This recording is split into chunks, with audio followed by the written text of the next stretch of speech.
4 দিনের রাষ্ট্রীয় সফর শেষে বর্তমানে চীন থেকে ঢাকার পথে আছেন বাংলাদেশের অন্তর্বর্তীকালীন সরকারের প্রধান উপদেষ্টা প্রফেসর ডক্টর মোহাম্মদ ইউনূস। গত 26 মার্চ নিজের প্রথম দ্বিপাক্ষিক বিদেশ সফরে চীনা প্রেসিডেন্টের পাঠানো বিশেষ বিমানে চেপে চীনের উদ্দেশ্যে তিনি ঢাকা ত্যাগ করেন। এই সফরে তিনি চীনের প্রেসিডেন্ট, ভাইস প্রেসিডেন্ট, ব্যবসায়ী নেতা এবং গুরুত্বপূর্ণ ব্যক্তিদের সাথে বৈঠক করেছেন। প্রফেসর ইউনূসের এই সফরে বাংলাদেশের প্রাপ্তির খাতা অতীতের যে কোনো সময়ের চেয়ে অনেক বেশি পরিপূর্ণ। অর্থনৈতিক, ভূকৌশলগত নিরাপত্তা এবং সামরিক খাতে অর্জনের বিবেচনায় এই সফর খুবই গুরুত্বপূর্ণ ভূমিকা রেখেছে।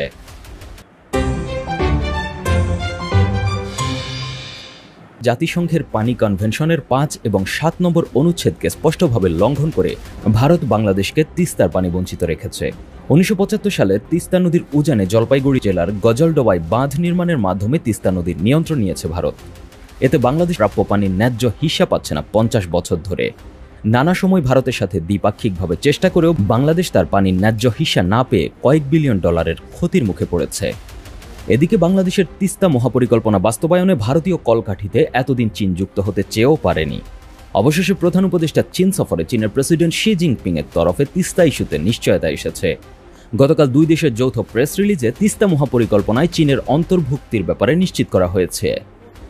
বিশ্লেষকরা বলছেন, এরই মাধ্যমে ভারতের শত কূটকৌশলকে বুড়ো আঙুল দেখিয়ে বাংলাদেশ নিজের স্বার্থ উদ্ধারে আরও এক ধাপ এগিয়ে গেল।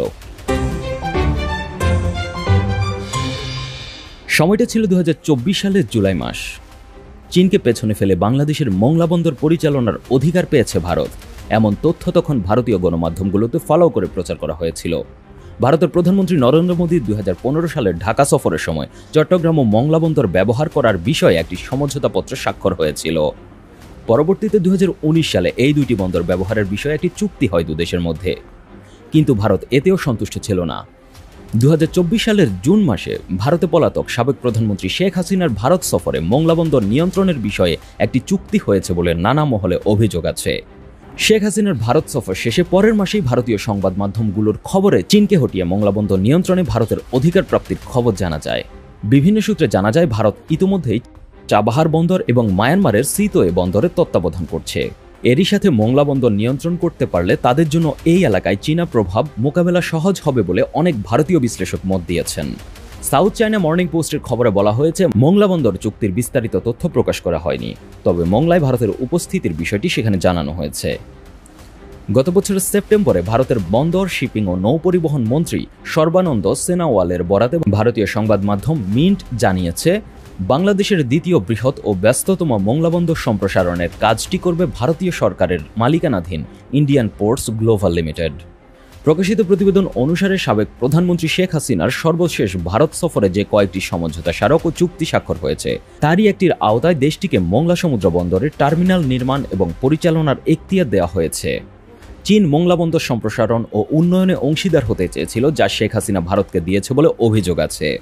এদিকে বিশ্বব্যাপী 63টি দেশে 100টিরও বেশি বন্দরে চীনের বিনিয়োগ আছে। ভারত মহাসাগর অঞ্চল চীনের মেরিটাইম সিল্ক রোড উদ্যোগের গুরুত্বপূর্ণ অংশ।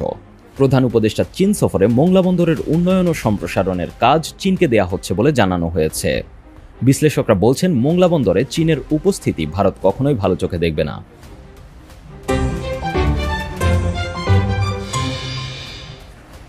প্রধান উপদেষ্টা চীন সফর সংক্রান্ত এক বার্তায় জানানো হয়েছে, বাংলাদেশ চীনের তৈরি অত্যাধুনিক যুদ্ধ বিমান ক্রয় করতে যাচ্ছে।